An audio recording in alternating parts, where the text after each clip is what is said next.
কী ভাবছেন? নমস্কার বলছি না কেন? কী ভাবছেন যে সব কিছু ঠিক আছে?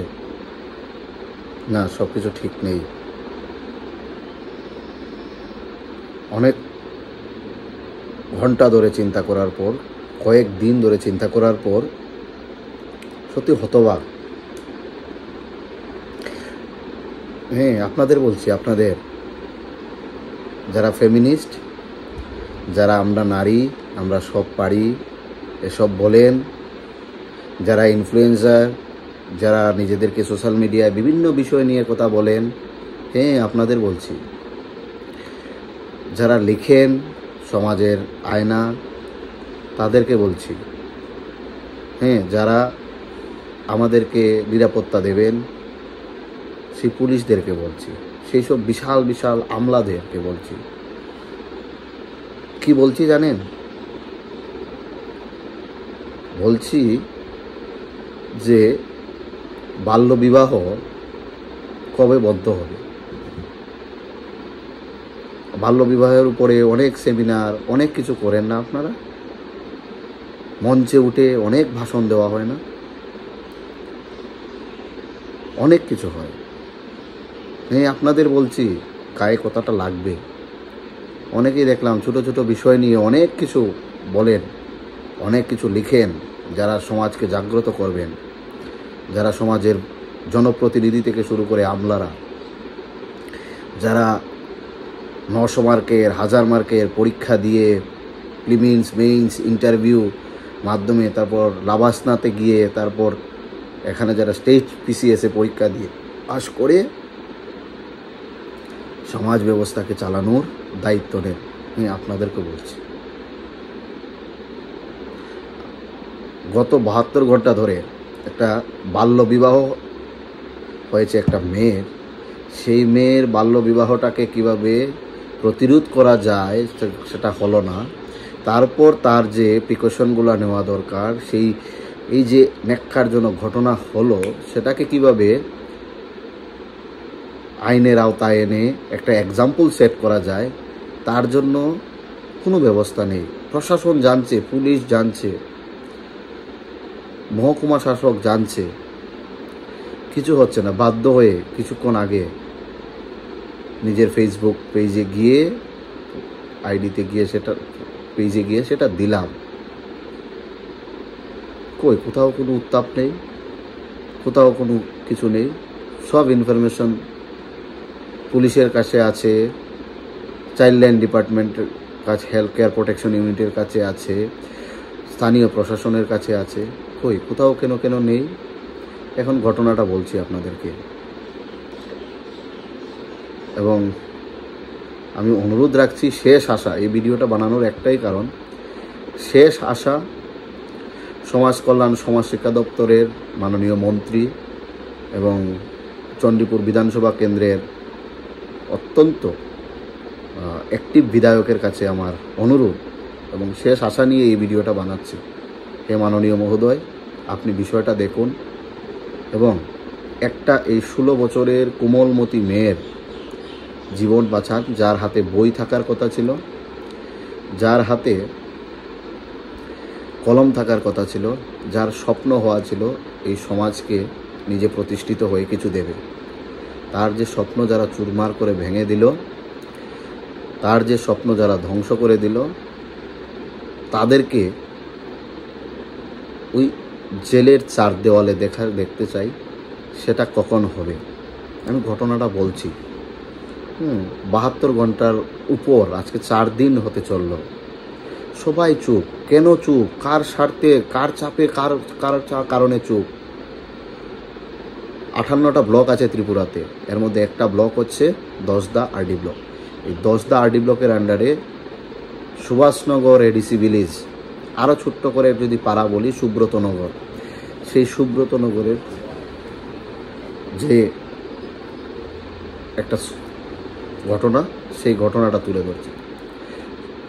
আপনারা সম্প্রতি যারা এই উত্তর ত্রিপুরা বা কাঞ্চনপুর মহকুমায় আছেন, তারা হয়তো জানবেন, মেয়েদের জন্য একটা বালিকা বিদ্যালয় আছে কাঞ্চনপুর মহকুমা কলোনি গার্লস, যেখানে শুধুমাত্র মহিলাদেরকে পড়ানো হয়, সেই স্কুলের একজন মেয়েকে, যার 16 বছর 8 মাস বয়স, তাকে ধরে বিয়ে দেওয়া হলো। অথচ স্কুলের শিক্ষক শিক্ষিকা, মানে যারা শিক্ষক কর্মচারী, তারা বেপাত্তা। আমি অবাক, মানে এরা কোথায়? এদের কাছে খবর যাওয়ার পরও কোনো কিছু নেই। চাইল্ড প্রোটেকশন ইউনিট উধাও, তাদের নাকি অফিস এই ওয়ার্কিং ডেজে বন্ধ।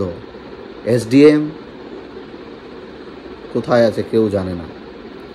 আমরা অনেক শুনেছি বাল্য বিবাহ মুক্ত জেলা হোক, শিশু সুরক্ষা হোক, নারীর অধিকার, কিন্তু আজ সব কিছু মঞ্চে উঠে এগুলো বুলি আওড়ানো আর বাসনবাজি। কারণ মাঠে নেমে কাজ করার মতো দায়িত্ববোধটুকু কারোর নেই। আর এগুলো ভাবতে অবাক লাগে। এবং এই ঘটনাটা হওয়ার পরও কেন এগুলো চলছে জানেন?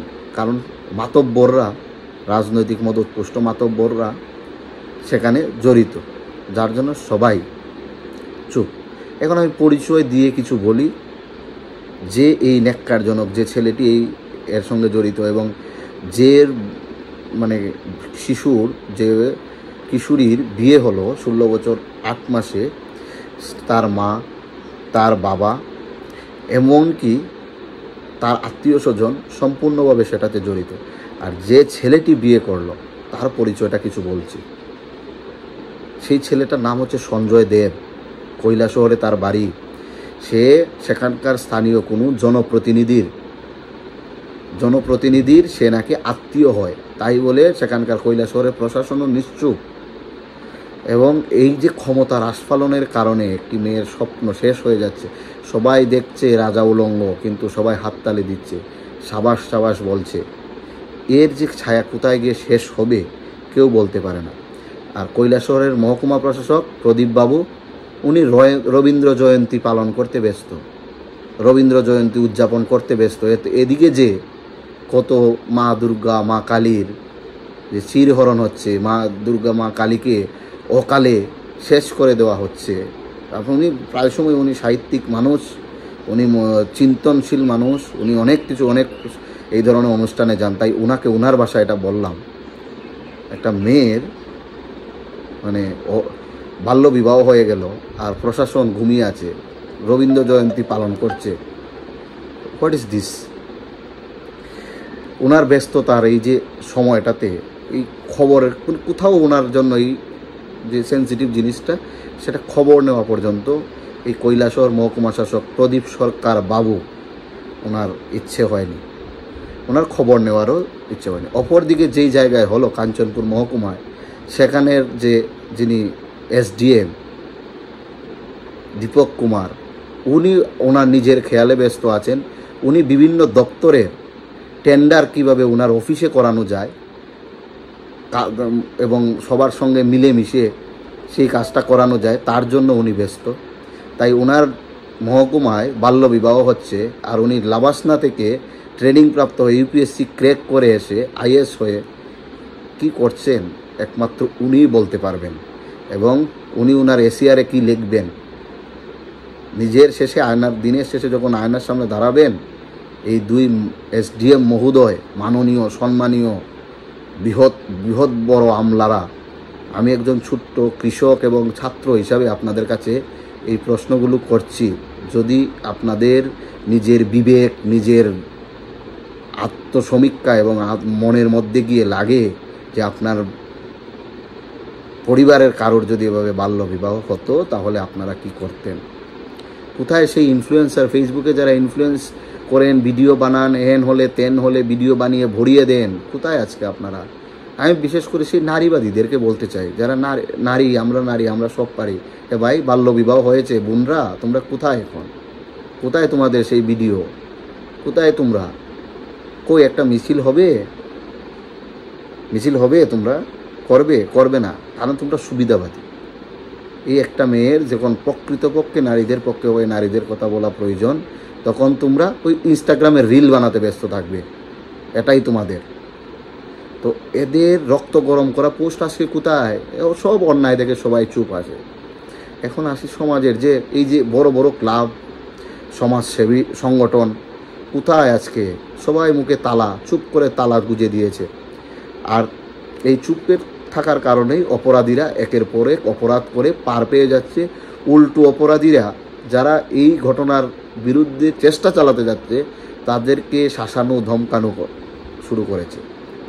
তাই বাধ্য হয়ে আমি মাননীয় মন্ত্রী মহোদয়ের কাছে অনুরোধ করছি, হে মহোদয়, আপনি যেহেতু আপনি এই দপ্তরের মন্ত্রী, আমার পূর্ণ বিশ্বাস আপনি এটাকে সমর্থন করেন না, এবং আপনার কাছে যখন আমার এই ভিডিওটা পৌঁছবে বা আপনি যখন এই ইনফরমেশনটা পাবেন অবশ্যই আপনি ব্যবস্থা নেবেন, এবং সেই সঞ্জয় দেব এবং তার সঙ্গে যারা জড়িত এবং মেয়ের পরিবারের যারা এই কিশোরীকে বিয়ে দিতে বাধ্য করলো বাল্যবিবাহ, তাদের বিরুদ্ধে কঠোর থেকে কঠোরতম ব্যবস্থা নেবেন। এবং এটা আমি দেখব আগামী 24 ঘন্টার মধ্যে, এই আশা আমি রাখছি। কারণ এই মেয়েটির ভবিষ্যৎ এখনও শেষ হয়ে যায়নি, তার শিক্ষা, তার স্বপ্ন, তার নিরাপত্তা এখনও সুনিশ্চিত আমরা করতে পারি। অভিযুক্ত পরিবার এবং পাত্রের বিরুদ্ধে পক্সো আইনে মামলা রুজু করা হোক, স্কুল কর্তৃপক্ষকে জিজ্ঞাসা করা হোক তারা কি জানতো এবং কেন তারা এটা করেনি, কিসের জন্য এই কারিকুলাম অ্যাক্টিভিটি এবং এত টাকা দিয়ে শিক্ষক কর্মচারীদেরকে রাখা হয়েছে। চাইল্ড লাইন এবং প্রশাসনের নীরব ভূমিকার তদন্ত, কোথায় তারা, কাদের কারণে, কোথা থেকে তারা এই নীরব ভূমিকা পালনের জন্য কাঞ্চন মূল্য পেয়েছে। রাজনৈতিক যোগসূত্র থাকলে তা প্রকাশ্যে আসুক, কোন নেতা সেটাকে বাধা দিচ্ছে। আর আমি প্রশ্ন করতে চাই, কোথায় সেই নারীবাদী বিভিন্ন রাজনৈতিক সংগঠনের নেতা নেত্রীরা, কোথায় আপনারা? কেন আমার মতো একজন সাধারণ ছাত্র এবং কৃষককে কথা বলতে হচ্ছে আজকে এসে? এটা তো আমার কাজ ছিল না, এটা তো আমার কাজ ছিল না। আমি এই কথাগুলো এই কারণে বলছি, কারণ লাস্ট 3 দিন ধরে আমি সেটা নিয়ে চেষ্টা করে যাচ্ছি, কিন্তু কোনো কিছুই হচ্ছে না। না আমি এখানে কোনো ধরনের ফেম কোনো কিছু নেওয়ার জন্য, আমি চাই জাস্ট ওই কিশোরীর জীবনটা বেঁচে যাক। আসলে কি বদলাবে এই ব্যবস্থাটা, এই প্রশ্নটা আমার রয়ে গেল। না হলে ধরে নেব যে এই মহকুমা শাসক, একজন মহকুমা শাসক রবীন্দ্র জয়ন্তীতে পালনটিতে ব্যস্ত, অপর এক মহকুমা শাসক যিনি আইএএস, যিনি লাবাসনা থেকে ট্রেনিং করে এসেছেন, মসুরির, সেখান থেকে উনি ট্রেনিং করে এসে উনি টেন্ডার কিভাবে দিতে হবে, বিভিন্ন দপ্তরের টেন্ডার এখানে কিভাবে এনে রাখতে হবে সেটা করতে দীপক কুমার বাবু ব্যস্ত। আর পুলিশের কথা তো আমি বাদই দিলাম, এরা পুলিশ বিভিন্ন ধরনের দর সেট করে রেখেছে। গরু পাচার করলে এত, মদ পাচার করলে এত দিতে হবে, এই খুন করলে এত দিতে হবে, এই ধরনের বিভিন্ন কিছু কর্মকাণ্ড এরা করে রেখেছে। তাই আমি পুলিশ, বিশেষ করে মহকুমা পুলিশের প্রতি আমার কোনো বিন্দুমাত্র আশা নেই, কারণ এরা সত্যি অকর্মণ্য।